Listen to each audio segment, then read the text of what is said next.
you really dip a toe in various genres. My roots are in metal, you know. My roots are as a screamer before I was a singer. So just to shout it out for myself, I did get a writing cut on the new Linkin Park record as well. So that was, you know. All right, this is your check-in with Teddy Swims. We are at the Audacy Soundspace at the Hard Rock Hotel, New York. Congratulations on everything, my friend. You know, you really dip a toe in various genres. Is there one genre you feel the most comfortable in, and then one that you wish you felt more comfortable in? I feel it's so strange to say this, but I feel the most comfortable.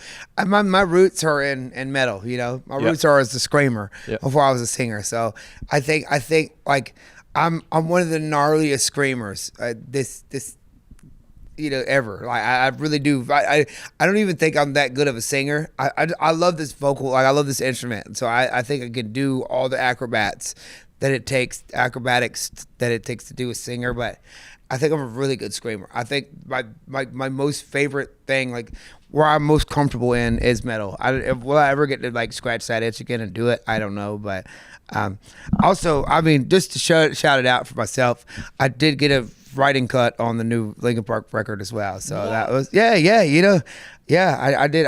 I wrote with them and did a few records with them, and just saw them in Paris too again.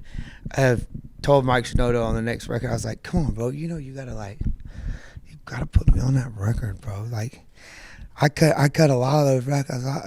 I don't usually get to say it because Emily also is out of this world, like incredible. Yeah. But I was like, bro, come on, you should have left my voice on one of those songs, man. Come on, dog, you know. But I think the hard rock, like metal, like Linkin, like Hybrid Theory is one of my first albums I ever got given. Rock and roll, man. Metal is I'm a screamer at heart. That's what I do.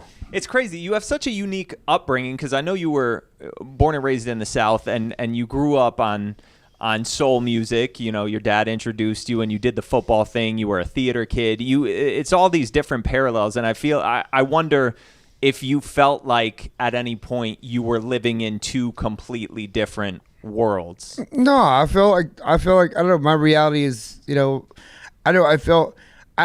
it's weirder to know that other people have a different,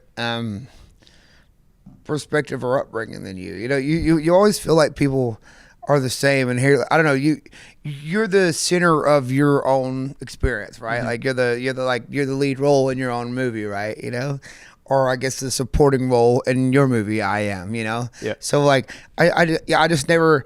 You never realize other people are different until you get older to realize other people's perspectives. When you're a kid, you're like, we're all doing this, right? Like, right. Like I thought everybody was.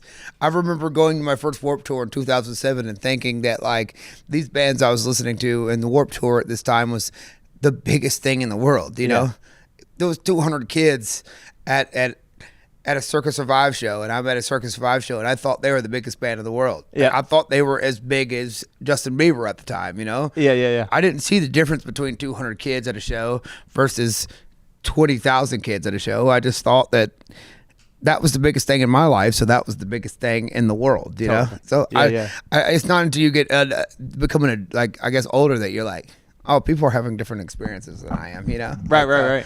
So I don't know, it all felt natural to be who I was. I don't know. I didn't know that people were living different lives, you know? I love that, man.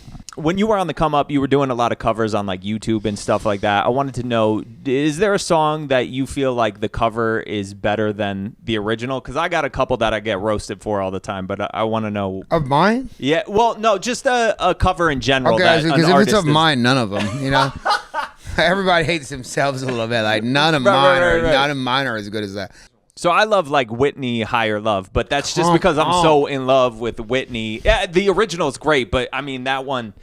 I mean, there's even like, you know, All Along the Watchtower. Bob Dylan, like, you know, was like, Bob Dylan even like retired that song to Jimmy. Like, you know, Jimi Hendrix, he was like, that's Jimmy's song. Jimi Hendrix did that song, you know. So I would say the same thing about Bob Dylan again. What a songwriter.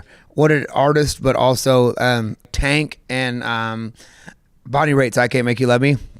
Tank Tank shut that thing down, bro. Yes. And made it so R&B. I know Tank's I Can't Make You Love Me is the greatest.